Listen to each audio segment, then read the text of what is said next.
Pixel Art down at the bottom. The very first sheet on it, if you click on that, we can, do enable editing, is your directions. So as you notice, if I open this up, it says A12, which means that there's still like 1 through 11. So I make sure that I scroll all the way up to get the entire, there. So you're at the top.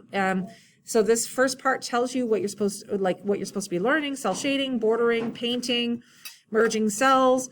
And then it tells you to go to sheet 4, practice using colors, use a painter tool, merge cells, do some borders, fill in your cells, okay? Gives you an example, pixel art on on sheet 2, and it gives you another example of pixel art on sheet 3 or example 2. Then on this one, you do your artwork here. Now,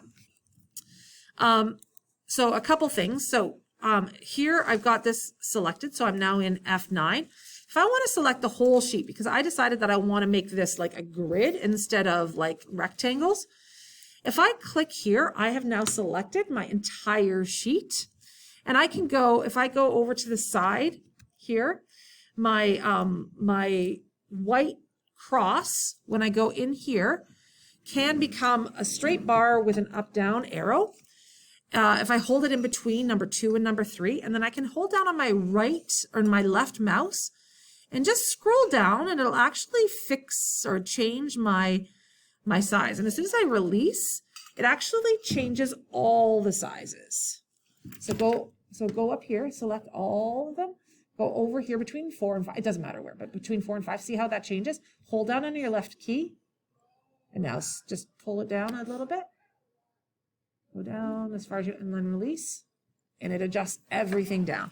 So you can also do this a couple other ways. If you're over here and you right click, you can also go into row height and actually type a number in. And the same thing if you're up top here, I'm going to select everything. If I'm up here and I right click, I can do column width from here as well. So that's all fine. If I go here, here, here, and I'm just holding down on my left as I'm moving it around, I can go up to merge stuff, center it. This is a crazy pixel art. Okay, so if I go up here and I want to make it big, I go up to like 72 and see how it runs off. I can go up to here and go wrap text. And that'll actually bring all of my text back in. I might go a little bit smaller here, but that'll wrap your text in. So that's right above. So those are two kind of easy things to do. Now, when you're in here, if I decide I want this guy and this guy and this guy and this guy yellow, I can go up to my painter here and fill him in whatever color I'd like. You see how he has no grid lines? If I want grid lines on all of it or part of it, I highlight him, and right beside the bold, italics, underline, there's that grid thing there. I can decide on what kind of borders I want. All borders, thick borders, no borders. You can do however you want there. And you can also undo them if you'd like. You just have to make sure your cells are selected. If I'm in a cell and I really like it and I'm like, oh yeah, this is an awesome, like whatever.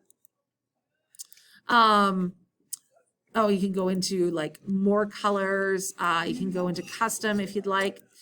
If you decide that I'm like, okay, I'm going to get this like as an awesome purple and I love it.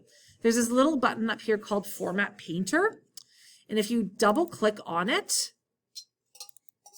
it should be highlighted when you go off. It'll be blue. And basically I can walk around and select whatever cells I want to select. And it'll paint those cells how it is. And then if you click on it again, it comes off. If you press escape, it'll come off as well. But if I click on it, it won't. If I've got one cell there and I click on it once, it will just do like one cell for me. So I can copy the painting that way. But double clicking on it means that you can get around pretty quickly. Excel kind of works the same way as everything else. So if I hold down on my shift, if I grab like Q2 and I hold down on my shift button and then I roll around, it'll fill in everything. If I press Q2 and hold down on my shift button and go down to U7, it'll actually highlight so I can go the first cell and the last cell and it will select everything. If I hold down on my control key, I can hopscotch. So this is another Oopsie daisy. So this is another way that you can do kind of patterning. So I'm holding down on my control button and just pressing the cells that I want to have pressed. And then I can go up here and I can select the color that I want, and it puts them all in as well. So that is the pixel art thing. So you want to be as creative as possible and work away at it.